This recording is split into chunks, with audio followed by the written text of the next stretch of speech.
Buenas tardes, estimados alumnos.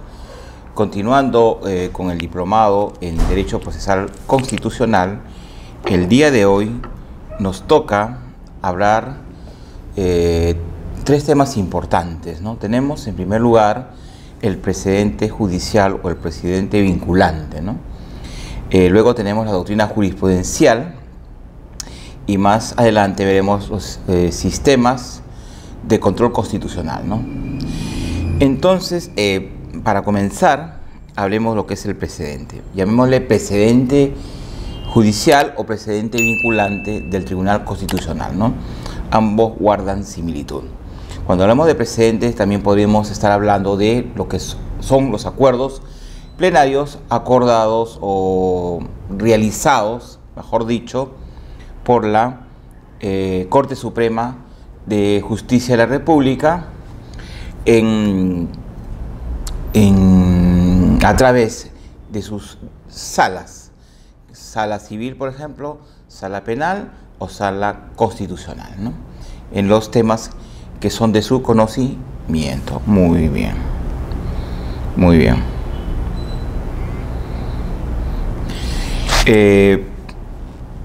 Existe el denominado precedente o se originó en la Inglaterra a través del Common Law. Ustedes saben que existe el sistema anglosajón, es el Common Law, y el sistema germano-románico del Civil Law, al cual nosotros pertenecemos, ¿no?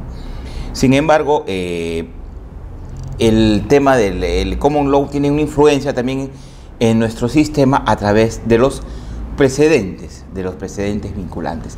Como dijimos, pues tiene su origen en Inglaterra como el Common Law y se origina a su vez de las normas consuetudinarias de la Inglaterra anglosajona, pero fue ya con la conquista normanda acontecida en 1066 que dio lugar a medidas uniformadoras, ¿no? Es decir, de alguna manera estas medidas pertenecientes al derecho consuetudinario se fueron uniformizando, así como las consultas judiciales, ¿no? Lo cual se transformaría pues en leyes locales consuetudinarias, es decir, que a través de la costumbre se fue formando estas leyes o estas normas, ¿no? La costumbre, como ustedes saben, también es fuente de derecho. Muy bien. Y lo cual a su vez dio como resultado el sistema jurídico nacional que se asienta o que tiene su esencia en el precedente. Muy bien. Entonces, la herencia del precedente nos viene directamente de Inglaterra, del Common Law. Y la palabra precedente en inglés es la expresión abreviada pues del stare decisis, atenerse a las cosas decididas, ¿no? Es decir, atenerse o considerar lo resuelto anteriormente, lo resuelto a través de los casos anteriormente, y que eso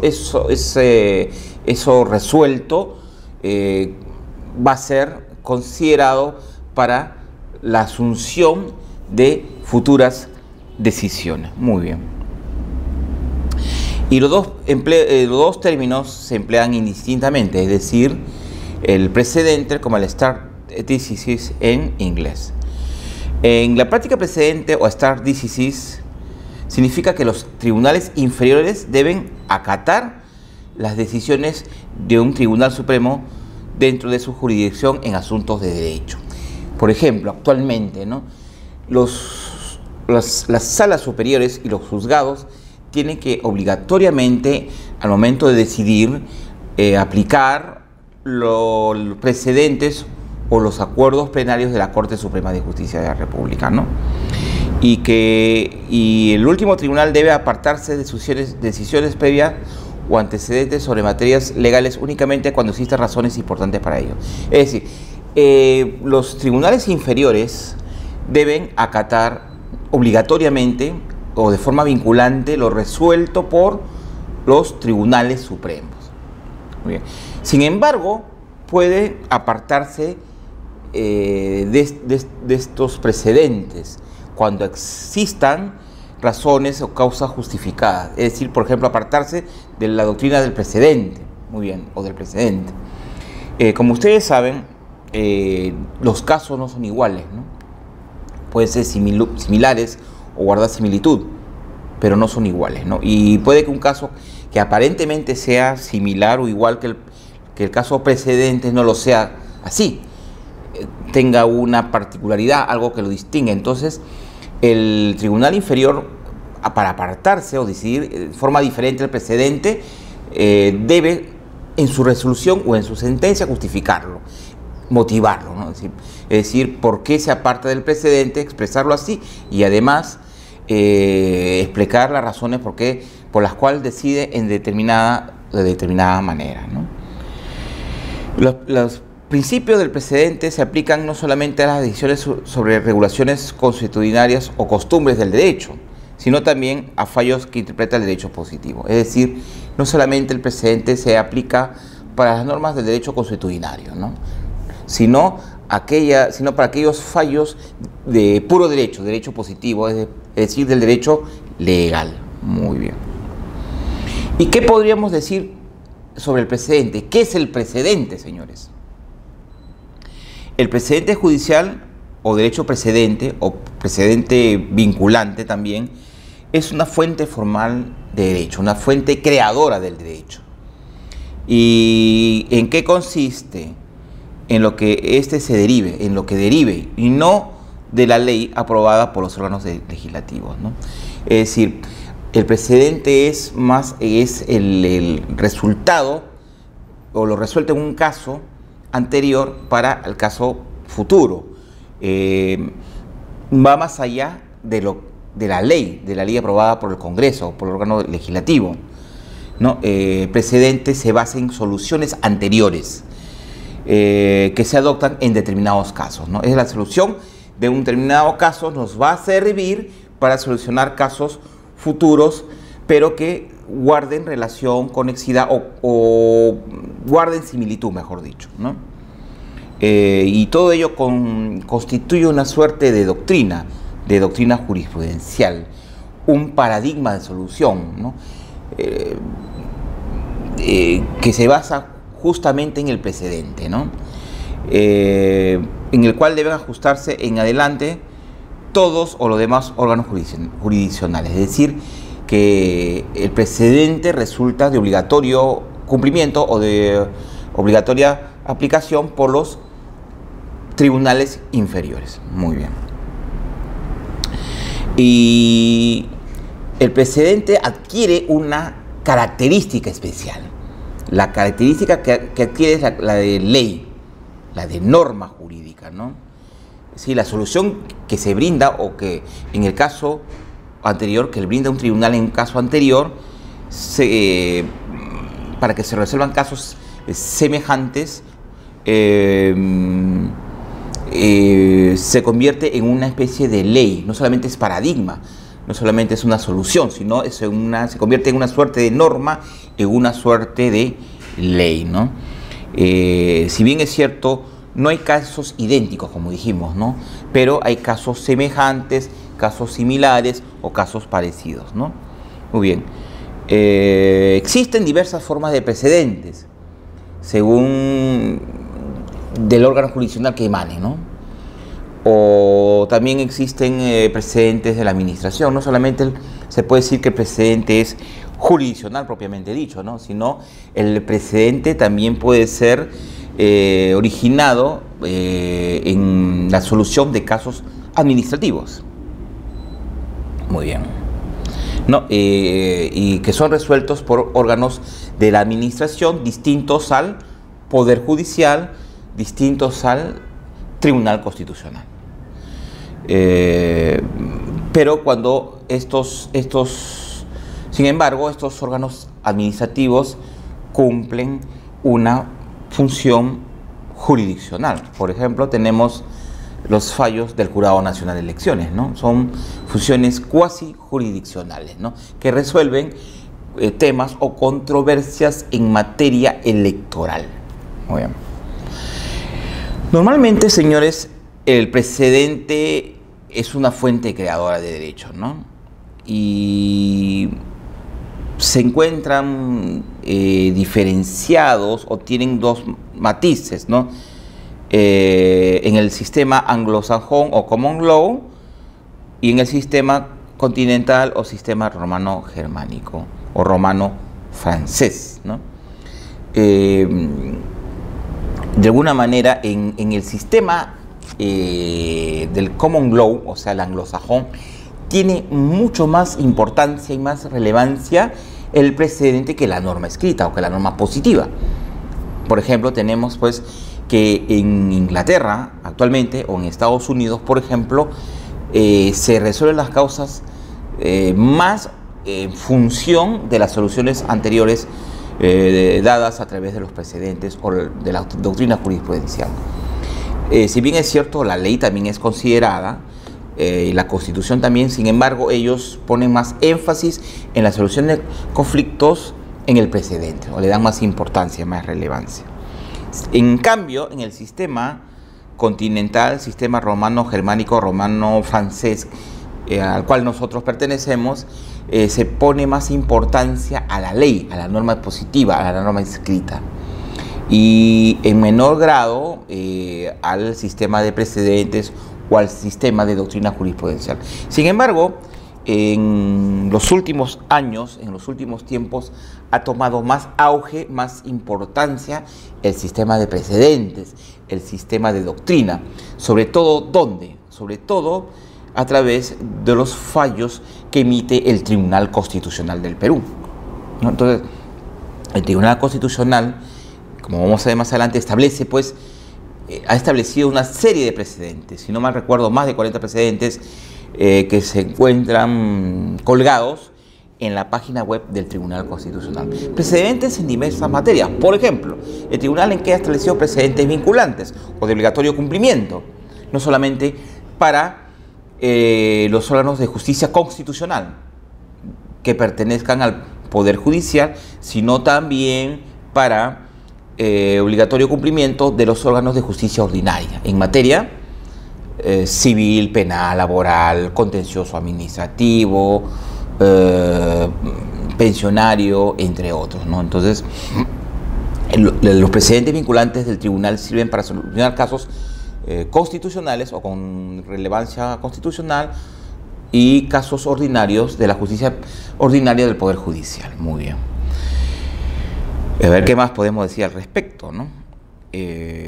Los precedentes del Tribunal Constitucional, por ejemplo, existen en materia previsional, existen en materia laboral, existen en materia penal que se aplican a los procesos de habeas corpus, en materia civil, en fin, en diversas materias, ¿no? Que los invito a revisar, ¿no? Incluso un precedente puede ser dejado de lado. ¿A través de qué? De otro precedente, ¿no?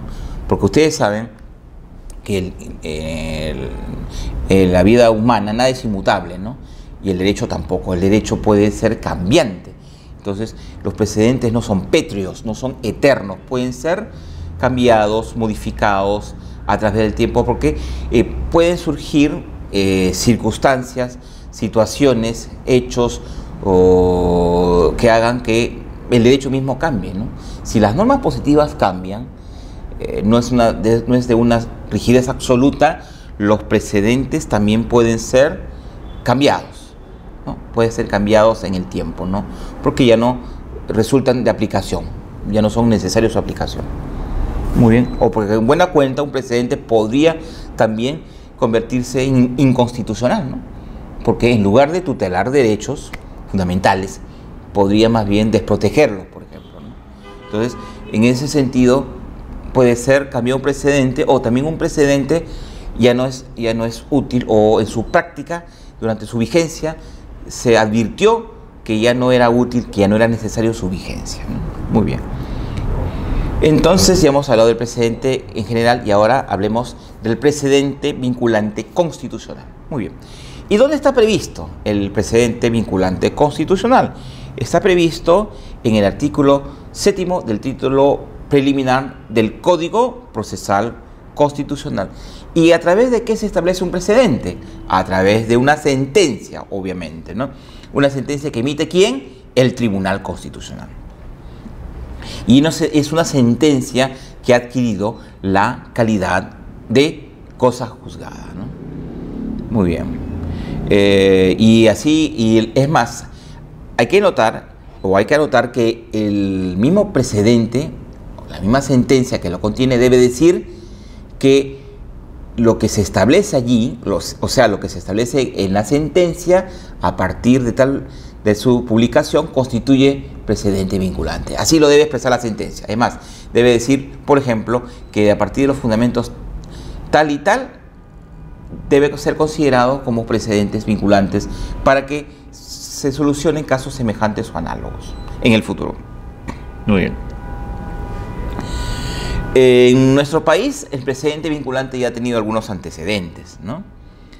Y a partir de la disposición normativa, o sea, la que hemos mencionado, el artículo 7 del título preliminar del Código Procesal Constitucional, y a través del desarrollo jurisprudencial que ha hecho el Tribunal Constitucional, este instituto de raigambre anglosajona, como queda dicho, ha logrado en nuestro país un auge.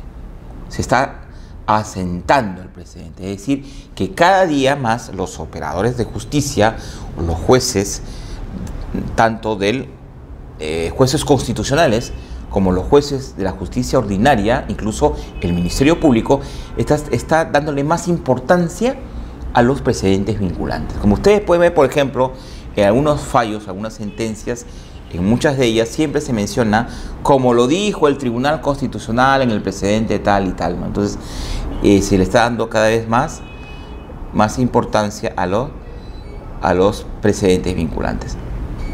Muy bien.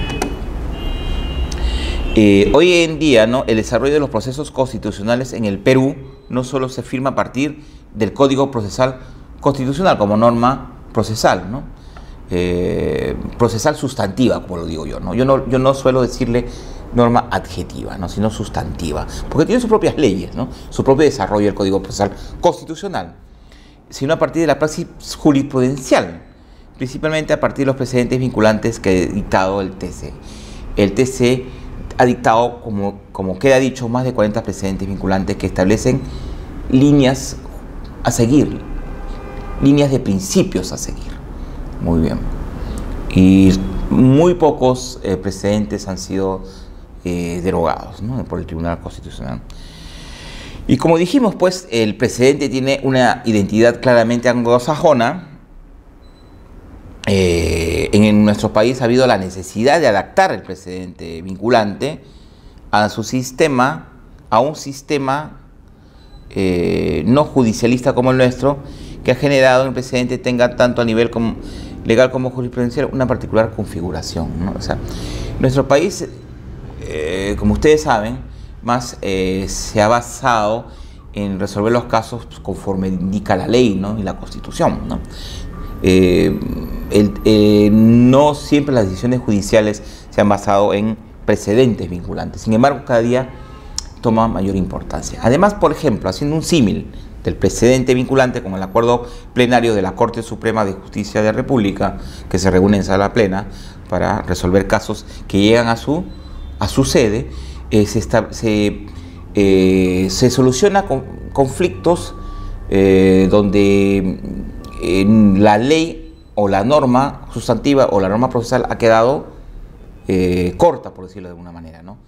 Ha sido limitada su alcance o los efectos de estas normas. Entonces, o además, por ejemplo, estas normas tienen un vacío, ¿no?, que hay que ser llenado, ¿no?, que ser llenado con esta doctrina jurisprudencial, ¿no?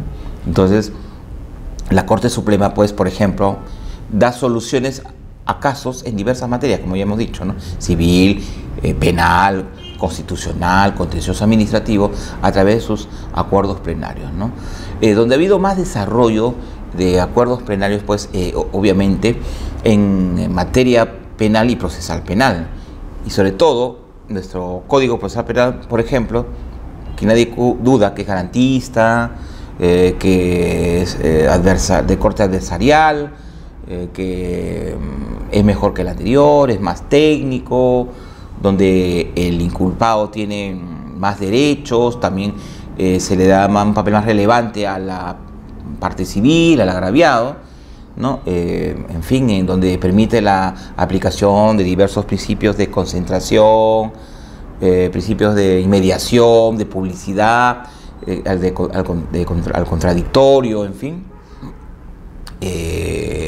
Sin embargo, esta norma no soluciona todos los aspectos propios del proceso penal, ¿no? Entonces, para llenar esos vacíos o para solucionar esas de repente controversias en la aplicación de normas, en fin, existe el acuerdo plenario, ¿no? Entonces, al cual están obligatorios, o al cual están obligados, mejor dicho, los jueces de toda la República, los tribunales y jueces inferiores a la Suprema de toda la República. Muy bien.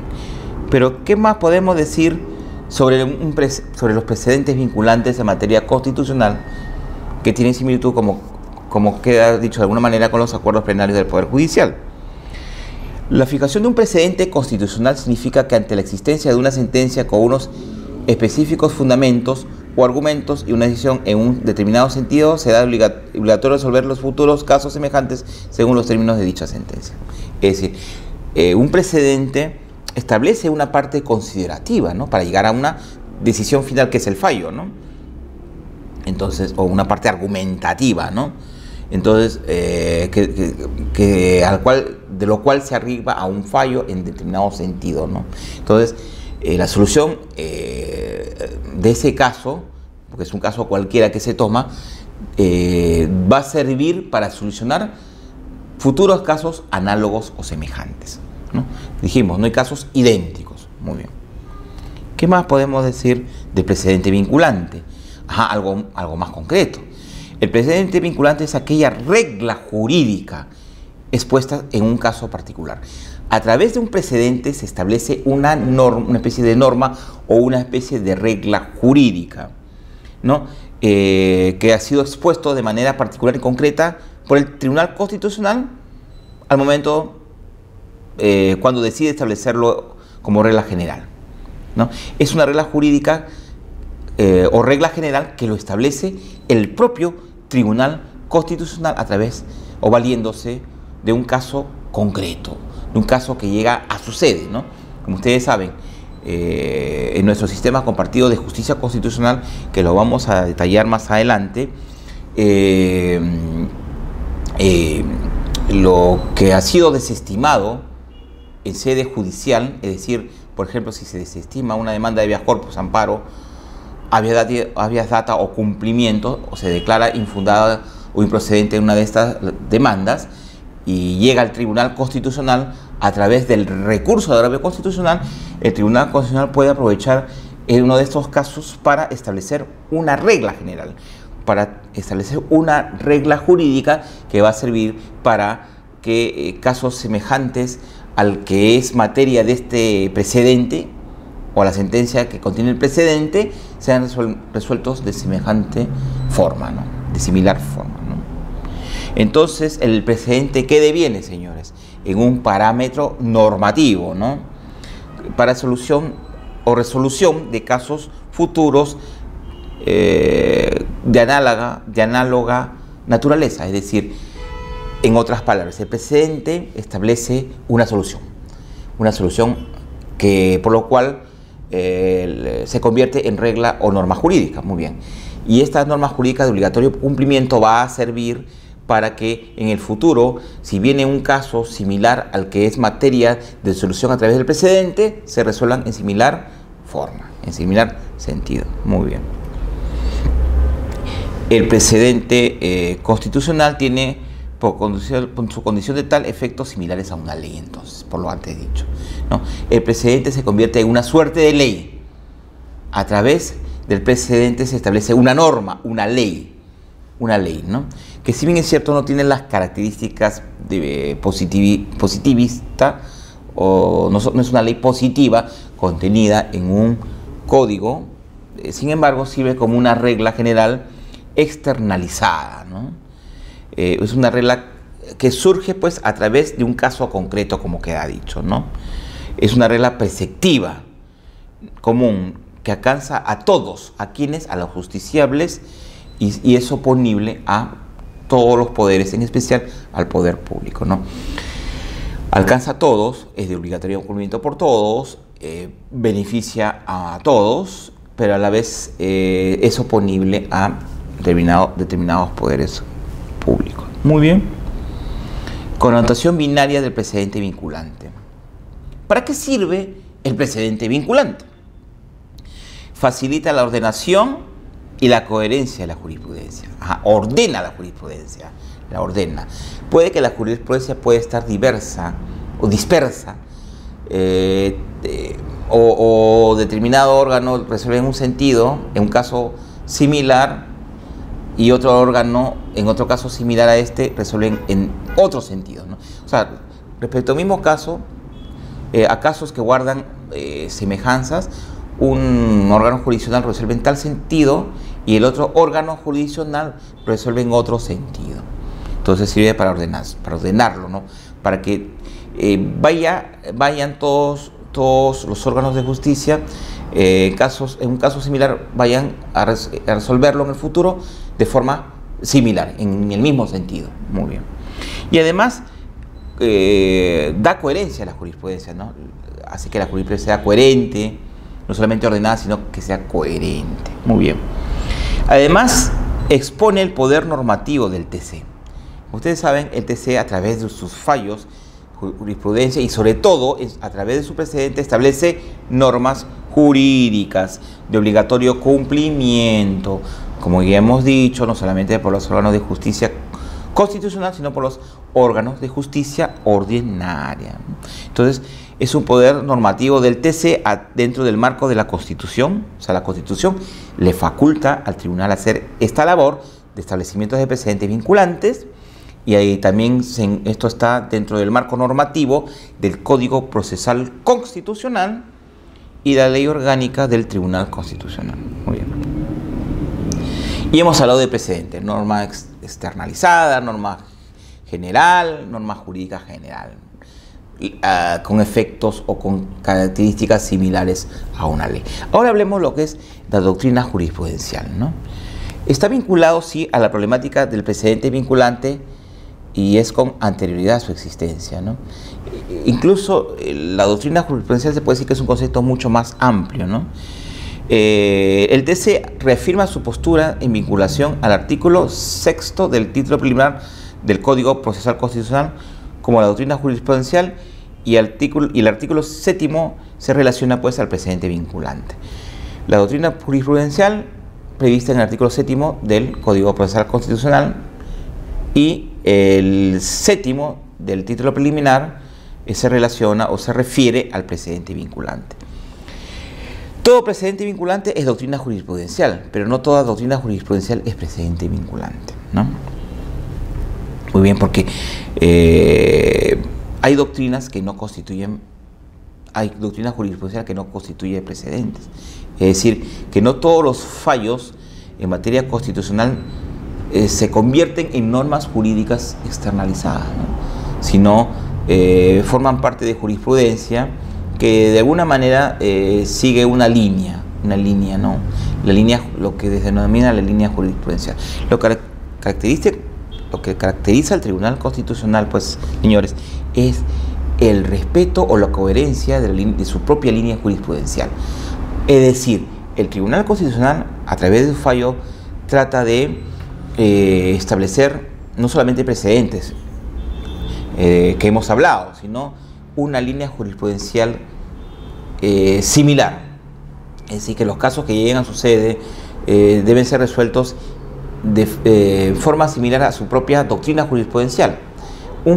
Casos resueltos a través de determinados fallos sirven como solución para los casos futuros que también lleguen a sede constitucional. Muy bien. Y esta doctrina jurisprudencial no solamente le va a servir al Tribunal Constitucional, sino va a servir también a los órganos de justicia constitucional del Poder Judicial o los órganos de justicia ordinaria del del Poder Judicial también. Muy bien. ¿Y qué es la doctrina jurisprudencial?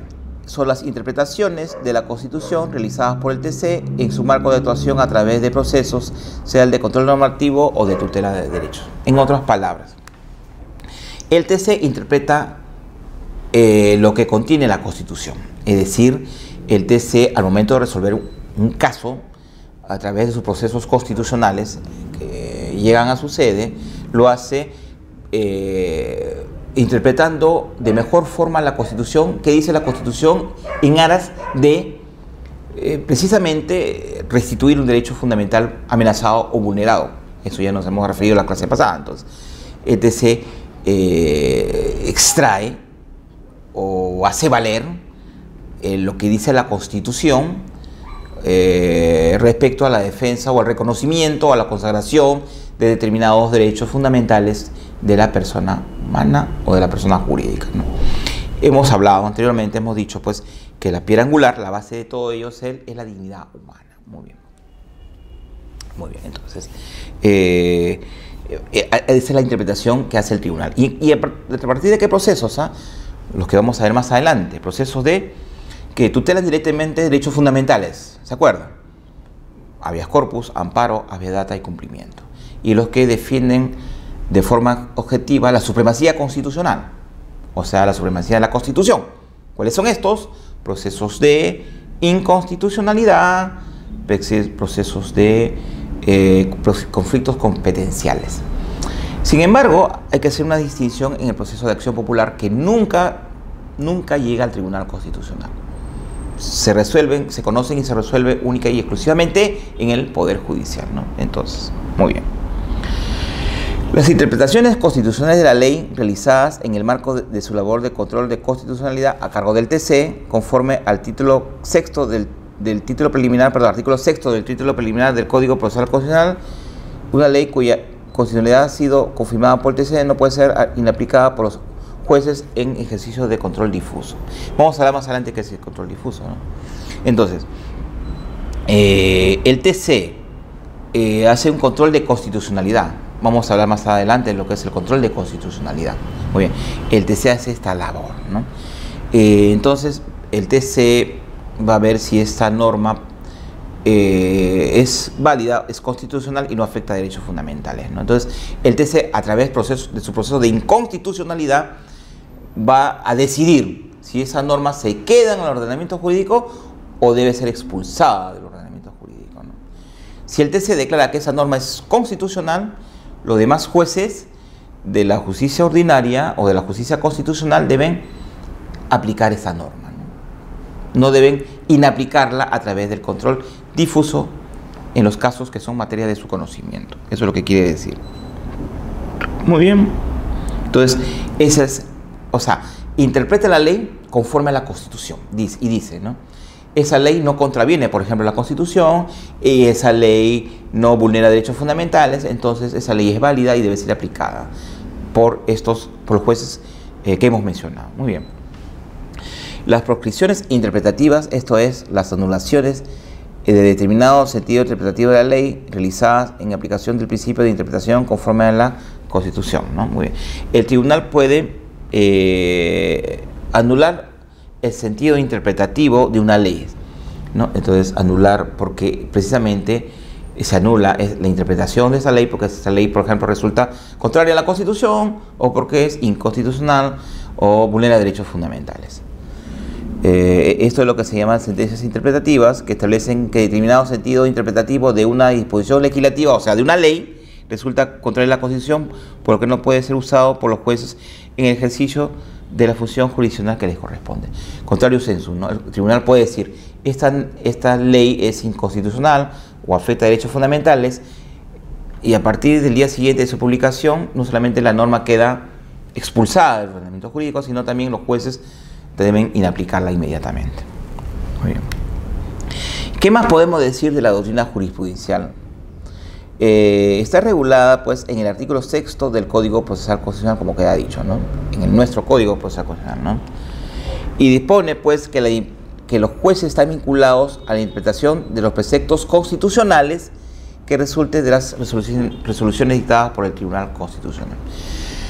Esto es lo que es la doctrina constitucional, ¿no? Es decir, que los jueces se encuentran obligados obligados a resolver conforme lo ordena el Tribunal Constitucional en los fallos que tiene el Tribunal Constitucional. Eso es lo que debería ser. Eso es lo que debería ser siempre. Pero a veces resulta que el Poder Judicial entra en conflicto con el TC y no quiere acatar, obedecer lo resuelto en los fallos del Tribunal Constitucional, ¿no? Pues a veces hay conflictos, ¿no? A veces no hay estos conflictos. A veces los órganos de justicia judicial ordinaria acatan lo resuelto por el Tribunal Constitucional, no solamente a través de los precedentes antes mencionados, sino a través de los fallos contenidos en sus sentencias, ¿no? Es decir, en su doctrina jurisprudencial, que es uniforme o que procura ser uniforme, procura ser coherente o ordenada, ¿no? Muy bien, sistematizada, ¿no?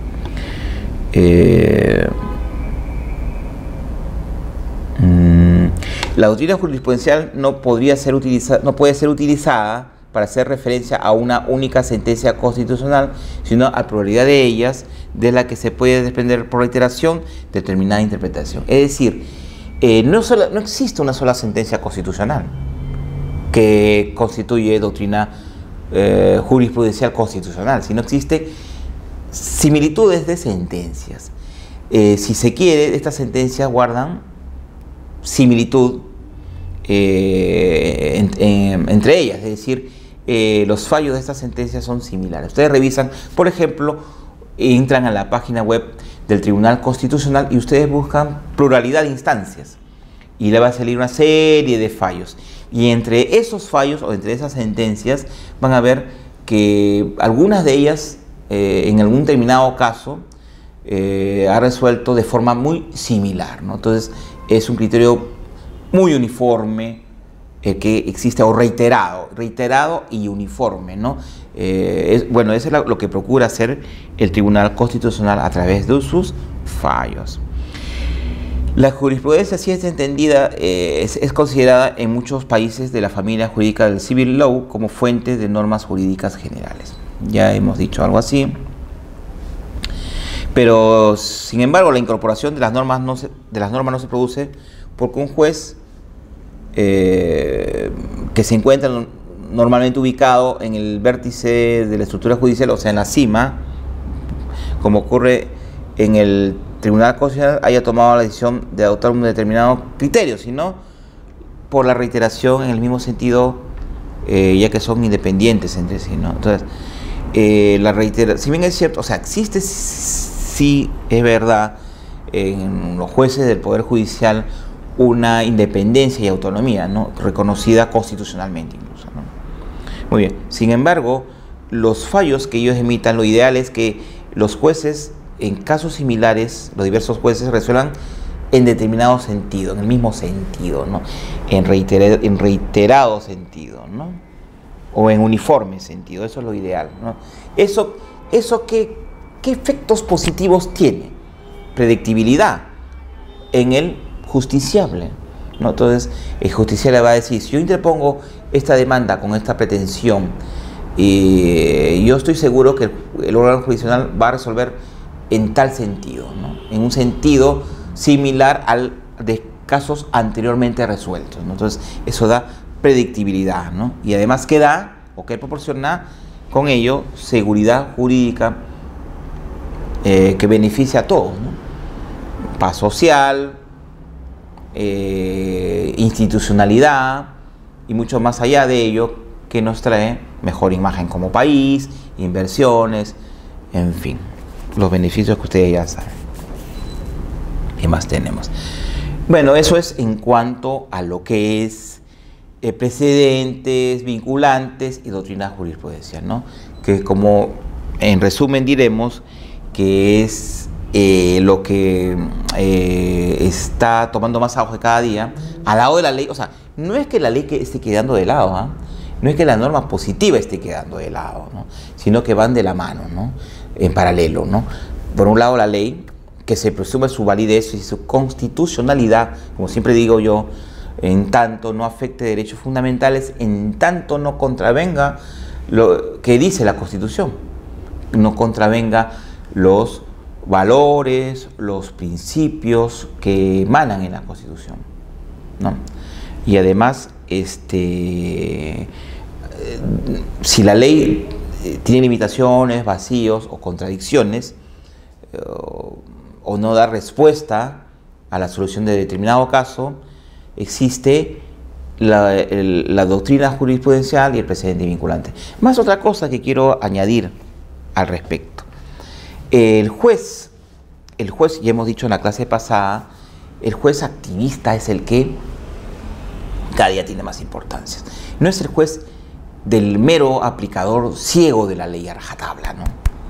El juez no puede, porque puede que una norma no solucione el caso de forma adecuada, o esa norma resulte inconstitucional, contravenga la Constitución. Entonces el juez, al advertir esto, y como lo vamos a ver más adelante, debe inaplicar esa norma, ¿no?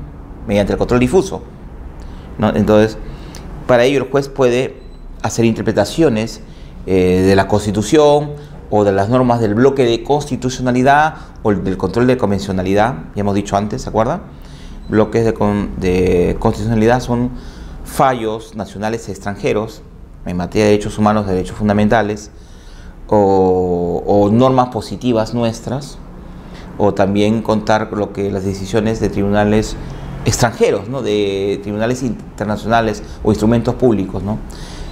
Como la Corte Interamericana de Derechos Humanos, el Tribunal Europeo de Derechos Humanos o la Corte Penal Internacional, por ejemplo, ¿no? Entonces, eso puede servir para solucionar los casos concretos. Entonces, lo que no está en la ley está en estos otros aspectos del derecho, ¿no?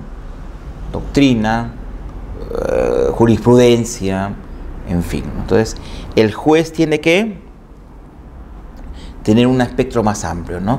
Desterrar de una vez por todas el término, la ley es dura, pero es la ley que hay que aplicar a rajatabla, ¿no? Al menos no en ese sentido literal, ¿no? Sino que también existen otros aspectos jurídicos que pueden servir para tutelar, para defender mejor los derechos fundamentales. Bueno, eso es en cuanto a los precedentes vinculantes y a la doctrina jurisprudencial. Ahora nos toca exponer lo que son los modelos o sistemas de jurisdicción constitucional. A ver, por necesidad jurídica, señores, debemos referirnos a los modelos o sistemas de jurisdicción constitucional. ¿Y esto qué son? Son formas, usos, estilos o estructuras que existen para analizar, procesar y resolver los problemas que plantea la Constitución y su defensa. Defender la Constitución, la supremacía de la norma constitucional, ¿no? Muy bien. Pero como dijimos, ¿por qué la Constitución? Porque la Constitución encarna, valores, principios y derechos fundamentales de todas las personas, de todos nosotros. Muy bien. Entonces, pero puede que estos derechos no sean aplicados o sean desconocidos. Entonces, ahí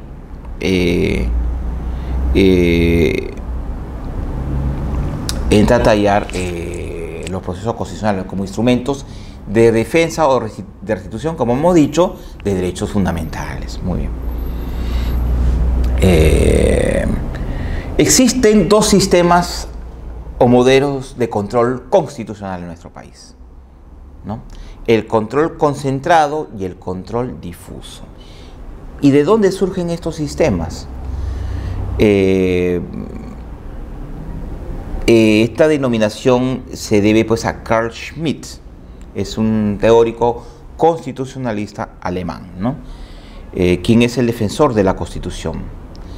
Y se entiende que existe el control difuso, que es el norteamericano, y el concentrado europeo continental, cuyo germen se dio en Austria. Muy bien. ¿Qué más tenemos? Existe el modelo norteamericano o difuso, y de un lado, y de otro lado existe el concentrado o europeo o kelseniano, y algunos también hablan del político que en puridad es europeo, ¿no? Pero a efectos de nuestra clase vamos a centralizarnos pues en los modelos concentrado y difuso de la constitucionalidad. ¿Y qué podemos decir? ¿Qué es el control difuso? ¿Qué se entiende por el control difuso? El control difuso de la constitucionalidad, de las leyes, nació en la Corte Suprema Federal de Argentina, perdón, discúlpeme, de los Estados Unidos, en 1813, con una célebre sentencia. ¿Y cuál es la sentencia a la que hacemos referencia? A la sentencia emitida en el caso Marbury versus Madison. ¿Y qué consistió? A ver, estamos hablando del control difuso de la constitucionalidad. Nace en Estados Unidos. Muy bien. El caso es el siguiente, ¿no? Resulta que en la administración del presidente John Adams se nombra una cantidad de jueces de paz letrados, entre ellos al señor Marbury. Muy bien. Sin embargo, el nombramiento de estos jueces no pudo ser efectivo. Entonces, cambia de administración de gobierno en Estados Unidos y entra a gobernar el presidente Jefferson. ¿Y qué ordena Jefferson? A su ministro de Estado, Madison, le dice que se expidan los títulos de estos jueces de paz. Muy bien. Se expiden los títulos de algunos de ellos, no de todos. Y de los que no quedan, de los que no se expide su título, entre los que no se expide su título se encuentra el del señor Marbury. Entonces, ¿qué hace Marbury? ¿No? Interpone una demanda, una acción que en ese momento se llamaba mandamus o mandato, ¿no? Mandamus, muy bien. ¿Y ante quién interpone? Ante la Corte Suprema de Justicia o la Suprema Corte de Justicia en los Estados Unidos de Norteamérica. Muy bien. Entonces, y se basa en una ley federal.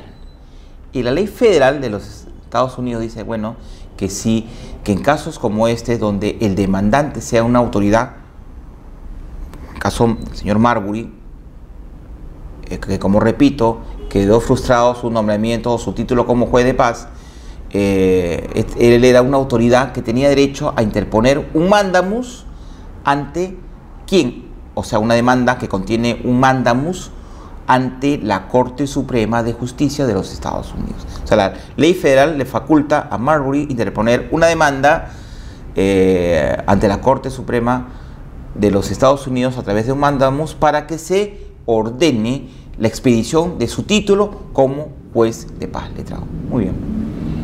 ¿Y qué hace la Corte Suprema de Justicia de Estados Unidos?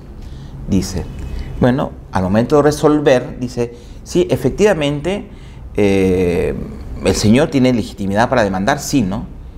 El señor Marbury, ¿no? Para demandar porque es, como autoridad nombrada, no se le expidió su título de juez. Entonces no puede ejercer como juez. Entonces, y este mandamus sí puede ser interpuesto ante la Corte Suprema de los Estados Unidos.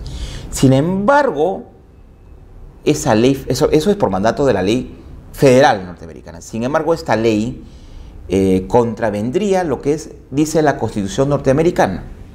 Muy bien, la Constitución norteamericana dice que ante su sede, o sea, ante la Corte Suprema, solamente se puede interponer acciones por parte de autoridades cuando se traten de temas eminentemente diplomáticos y consulares.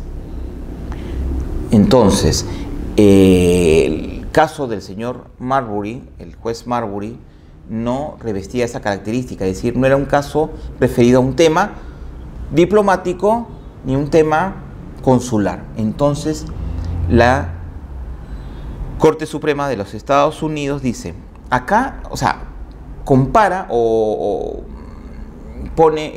enfrenta, mejor dicho, la ley federal frente a la Constitución. La ley federal sí le permitía interponer dicha demanda, pero la Constitución dice que no.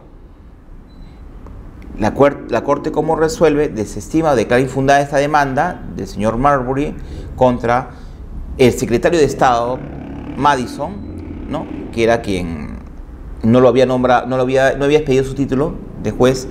Declara infundada la demanda porque dice, frente a esa ley federal, manda la que dice la Constitución norteamericana, ¿no? El texto constitucional norteamericano manda sobre lo que dice la ley federal.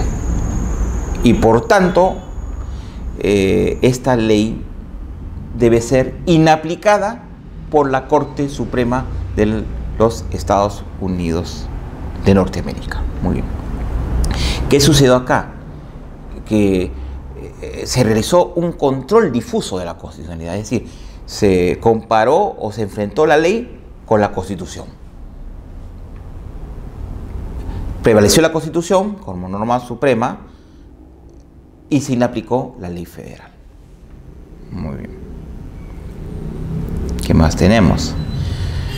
De ahí nace el sistema difuso o la Judicial Review de la constitucionalidad de las leyes, que se basa su esencia y cualidad en dos aspectos fundamentales que le dan denominación y principales características, una funcional y otra especial. En la primera, se halla sistemáticamente ubicado como atributo constitucional y nominado de toda constitución. Toda constitución, o casi todas las constituciones, habla del control difuso de la constitucionalidad, ¿no? Hay países que se ha incorporado expresamente, ¿no? Y siempre dentro del capítulo del Poder Judicial. Por eso la denominación de sistema difuso, o atributo distributivo o difundido entre todos los órganos del Poder Judicial, en todos los agentes del Poder Judicial. ¿Y por qué se dice difuso? Porque no hay ni un órgano específico ni un procedimiento directo para tal, pues se haya difuminado a través de todos los jueces del Poder Judicial, como un atributo de este, ¿no? Lo explico de otra forma. ¿Cómo se ha difundido o cómo se conoce el control difuso de la constitucionalidad? Por ejemplo, actualmente, si un juez advierte, un juez, no solamente un juez de la justicia ordinaria del Poder Judicial, es decir, no solamente, o sea, un juez en materia penal, en materia civil, en materia laboral, por ejemplo, contencioso administrativo, al momento de resolver una controversia que llega a suceder, advierte que una norma sustantiva, es decir, una ley o una norma del Código Civil, del Código Penal o de otro código, es inconstitucional, ya sea porque contraviene el texto de la Constitución o porque cuya aplicación resulte afectando derechos fundamentales de naturaleza sustantiva o procesal, etc., el juez debe inaplicar esa norma al caso concreto, ¿no? Y no solamente los jueces ordinarios, también los jueces de la justicia constitucional, jueces que conocen habeas corpus y amparo en sede judicial. Incluso el Tribunal Constitucional podría inaplicar una norma cuando esta norma contravenga el texto de la Constitución, contravenga la supremacía de la Constitución, contravenga lo que resulte obligatorio de la Constitución. Y como repetimos, la Constitución que encarna o que consagra derechos, valores y principios fundamentales, ¿no? Entonces, si una norma contraviene eso, debe ser inaplicada por el juez en el caso concreto. Labor no fácil, porque nuestra educación, ¿cuál ha sido? Que el juez tiene que aplicar la ley, aunque sea dura, pero es la ley, a rajatabla. Sin embargo, un juez al advertir que la aplicación de esa norma va a ser perjudicial para alguna de las partes en un proceso judicial, de aplicar la norma al caso concreto, porque más allá de esa norma prevalece lo que consagra la Constitución, lo que encarna la Constitución. Entonces, pues debe inaplicar para el caso concreto de esa norma. Muy bien, ese es el control difuso de la constitucionalidad, que se da en los procesos ordinarios, como queda dicho, en los procesos constitucionales que se tramiten en el Poder Judicial o en el Tribunal Constitucional. Ese es el control difuso de la constitucionalidad. Sin embargo, este control difuso es solamente para el caso particular y concreto, ¿eh? No es erga omnes, no se extiende a todos. ¿Puede ser tomado como una doctrina jurisprudencial? Sí, pero no tiene obligatoriedad, solamente resuelve el caso concreto. Es decir, que el juez, al inaplicar esa norma al caso concreto, solamente va a tener efectos para ese caso concreto, no para los otros casos en general. Tampoco va a tener efectos de expulsar esta norma del ordenamiento jurídico, ¿no? Porque la expulsión de una norma, ¿a través de qué proceso se hace? A través de dos procesos. Si es una norma, como dijimos en la clase pasada, si es una norma infraconstitucional, ley o norma con rango de ley, le corresponde expulsarla a través, por el Tribunal Constitucional a través de los procesos de inconstitucionalidad. Y si es una norma infralegal, un reglamento o una decisión administrativa, una resolución administrativa, debe ser expulsada, a través del proceso de acción popular, ¿a cargo de quién? Del Poder Judicial. Entonces, solamente es la inaplicación de esa norma en el caso concreto, según el control difuso de la constitucionalidad, ¿no? Entonces, debe esa norma ser inaplicada para ese caso nada más. Muy bien. Esto es lo que es el control difuso de la constitucionalidad. Y existe el otro, el control concentrado de la constitucionalidad. Es el denominado modelo kelseniano. ¿Dónde nace? En Austria. ¿En virtud de qué? En virtud de la creación o el establecimiento de la Carta Constitucional Austriaca de 1920. Y consustancial a ello, se creó también en Austria el Tribunal Constitucional, el primer Tribunal Constitucional. Muy bien. Entonces, ¿a quién le corresponde analizar o verificar si esa norma es inconstitucional? Porque no solamente contraviene el texto de la Constitución, sino porque además su aplicación va a significar la afectación de derechos fundamentales. ¿A quién le conviene o a quién le compete, mejor dicho, establecer la validez y la aplicación de esa norma? A un órgano exclusivo.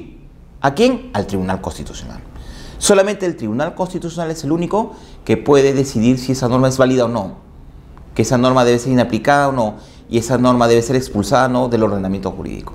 No le correspondería, según el modelo concentrado de la constitucionalidad, esa labor de inaplicación de esa norma al Poder Judicial ni a los diversos jueces que conocen diversos o muchísimos casos. No, esa labor le corresponde en forma exclusiva y excluyente a un órgano creado para tal fin. ¿Cuál es? El Tribunal Constitucional. Muy bien. Entonces, ese control de esa norma, es decir, el controlar si esa norma es constitucional o no, que le corresponde al Tribunal Constitucional como órgano especializado, esa labor que va a decidir a través de sus fallos, porque ahí se establece a través de fallos, esa labor sí es erga omnes, ¿no? Tiene efectos generales y no solamente serviría para el caso concreto, sino para todos los casos análogos. Muy bien. Entonces, existen de un lado el sistema difuso de constitucionalidad que lo puede hacer cualquier juez de la República, ¿no? Cualquier juez. Muy bien. Y también lo puede realizar también la justicia en nuestro país, del fuero privativo militar, y en materia arbitral o el árbitro también podría hacer esa labor. Únicos facultados para ellos, ¿no? Antaño lo podían hacer órganos administrativos, como por ejemplo Indecopi, Cofopri, registros públicos. Ahora ya no. Esa labor de control difuso, de inaplicación de normas, no le corresponde a organismos administrativos, sino, como dijimos, al Poder Judicial. Lo puede hacer el fuero privativo militar y se puede hacer en materia arbitral. Muy bien.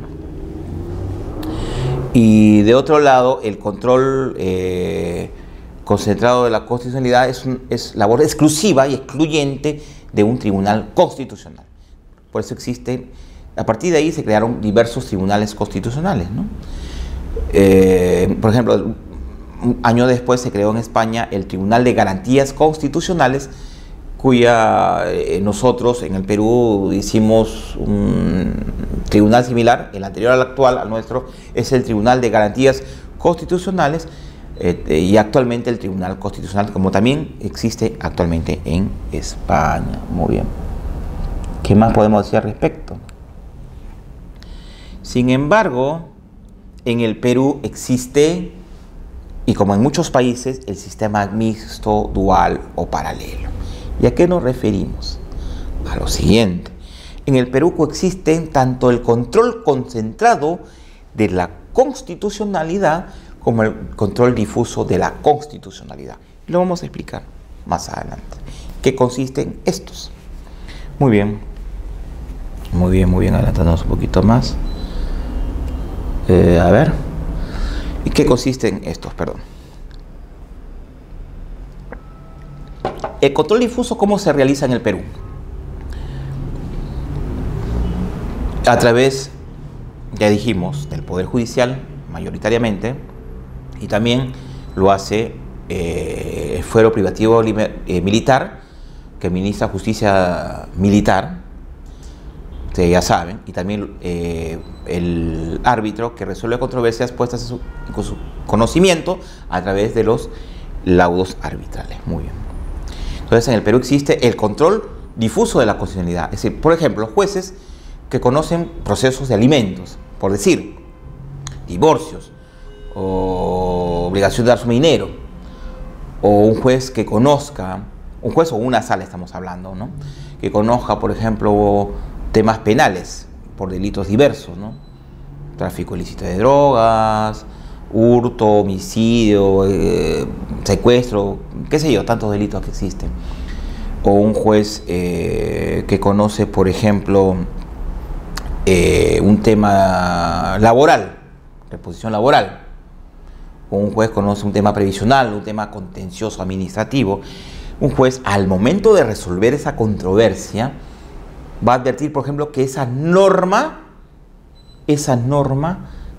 o esa ley o el artículo de determinado código sustantivo o la norma de determinado código procesal resulta inconstitucional.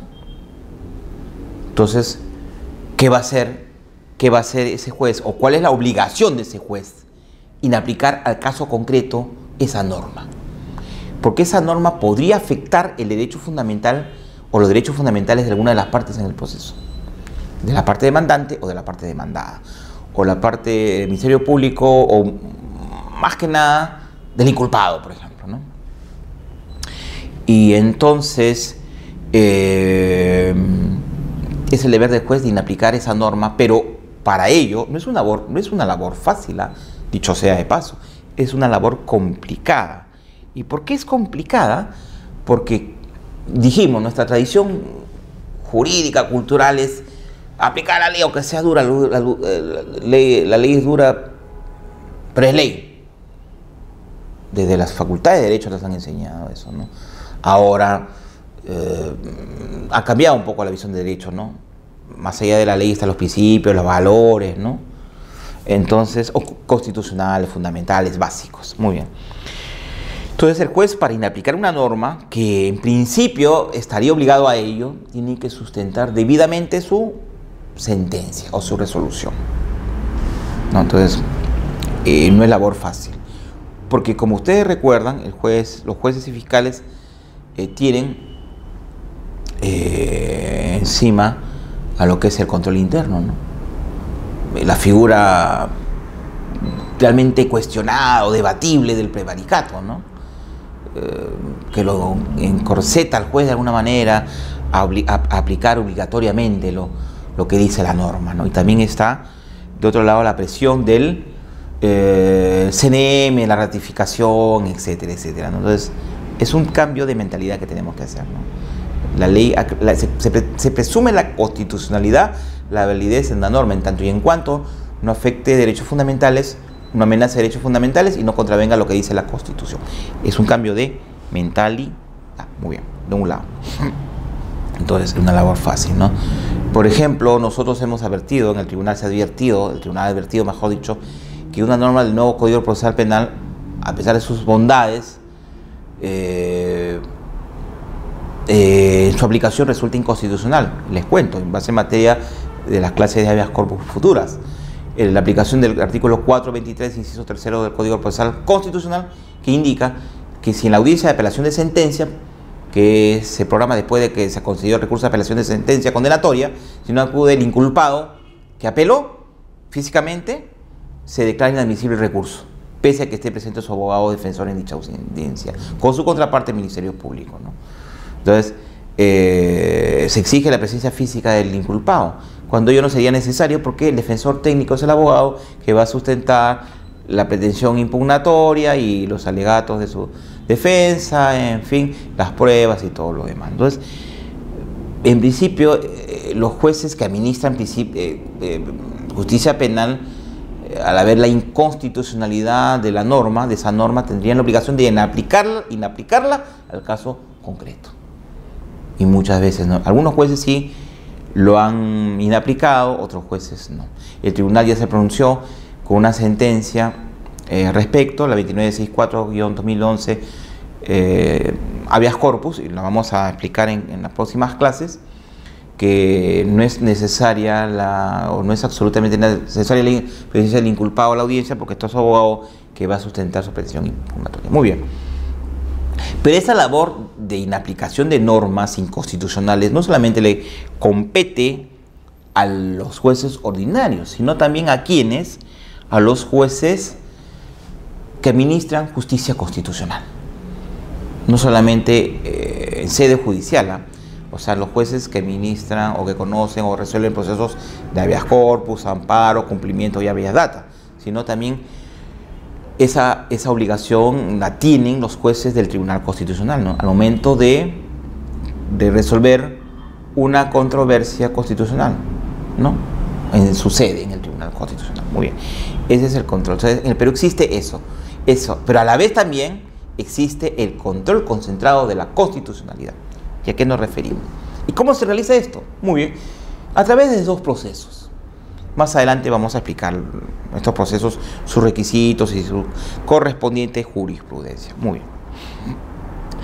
El Tribunal Constitucional en el Perú hace el control concentrado de la constitucionalidad. ¿Cómo lo hace? A través del proceso de inconstitucionalidad. Muy bien. El proceso de constitucionalidad lo conoce exclusivamente el Tribunal Constitucional en el Perú, ¿no? ¿Y en qué consiste, no? Por ejemplo, determinados demandantes que tienen legitimidad para ellos interponen una demanda de inconstitucionalidad directamente al Tribunal Constitucional solicitando la expulsión de esta norma del ordenamiento jurídico nacional, porque pueden alegar o alegan que esta norma contraviene el texto de la Constitución. Es decir, contraviene normas, principios y valores constitucionales. Pero también pueden alegar que esta norma, en la aplicación de esta norma, se están vulnerando derechos fundamentales, ¿no? Entonces, y si el legislador, el Congreso que expidió esa norma no lo hace, no se ha percatado, no ha cumplido con hacerlo, en fin, lo solicitan al TC, para que el TC emite un pronunciamiento estimando o desestimando una demanda.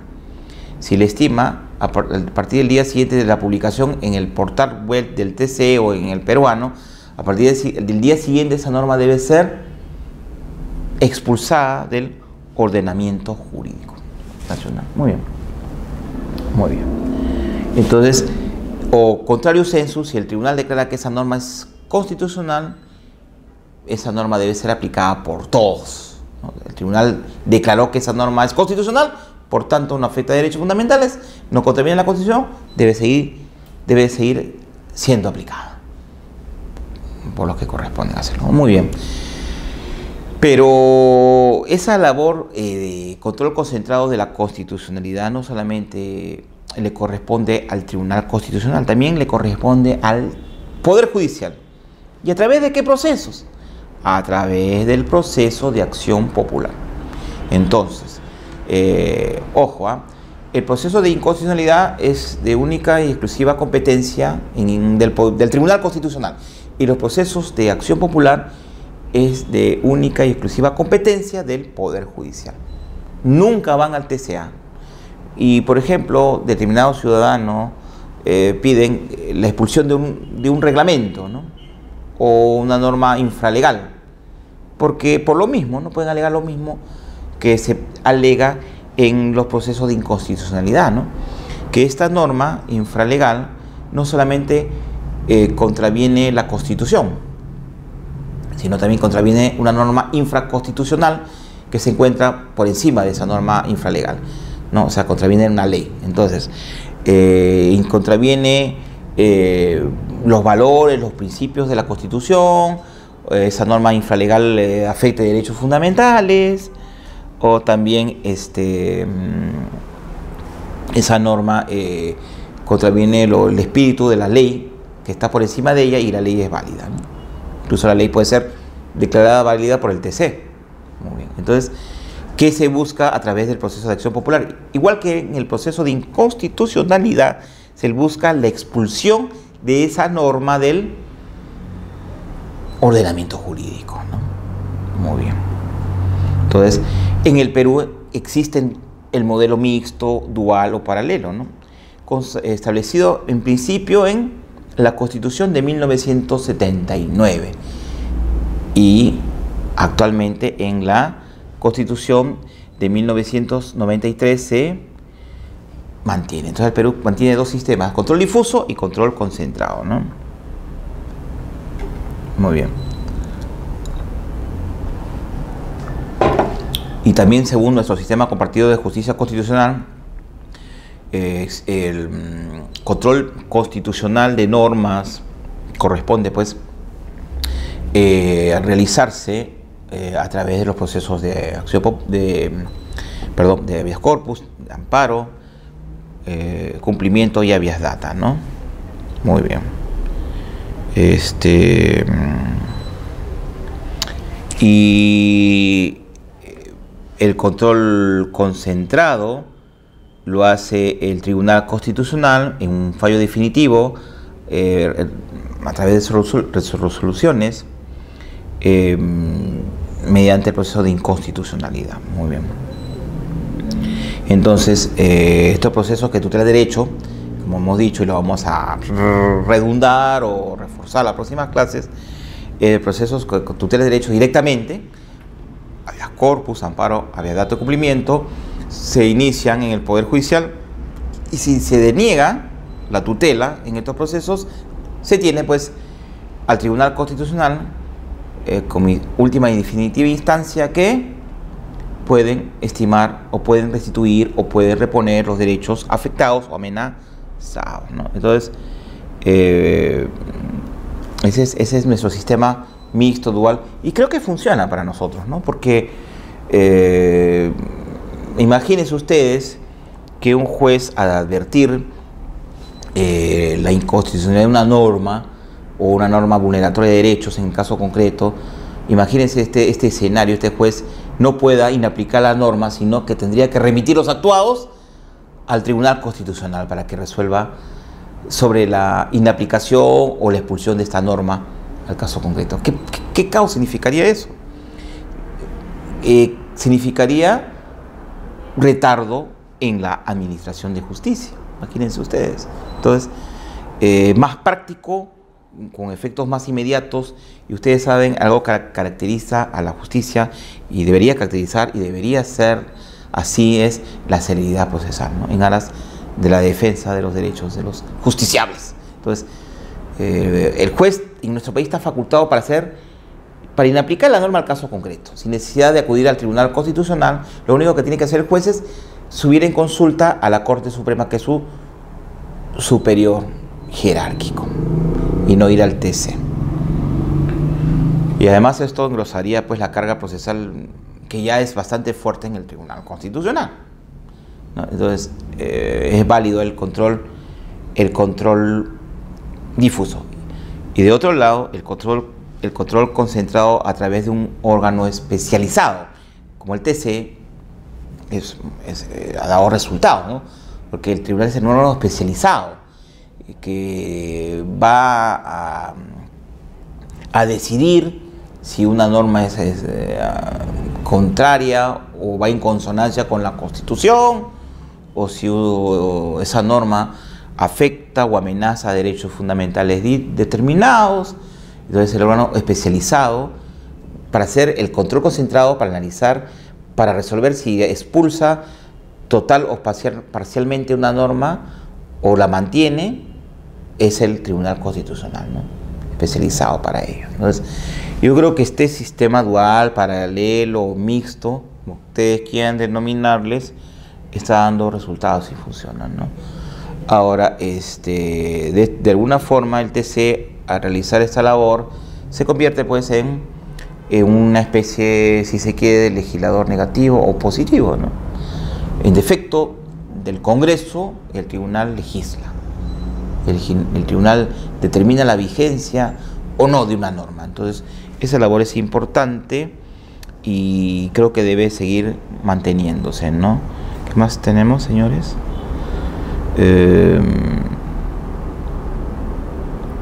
Entonces, se puede decir que en nuestro país coexisten los dos modelos, ¿no? El modelo de Judicial Review, o modelo difuso o control difuso, norteamericano, creado o germinado o iniciado a través de la sentencia Marbury versus Madison, y el modelo moderno europeo, coexisten. Sin embargo, estos no se mezclan, no se deforman ni se desnaturalizan, ¿no? Sino que cada órgano de justicia ordinaria, constitucional, conoce cuál es su labor, ¿no? Conoce cuál es su labor.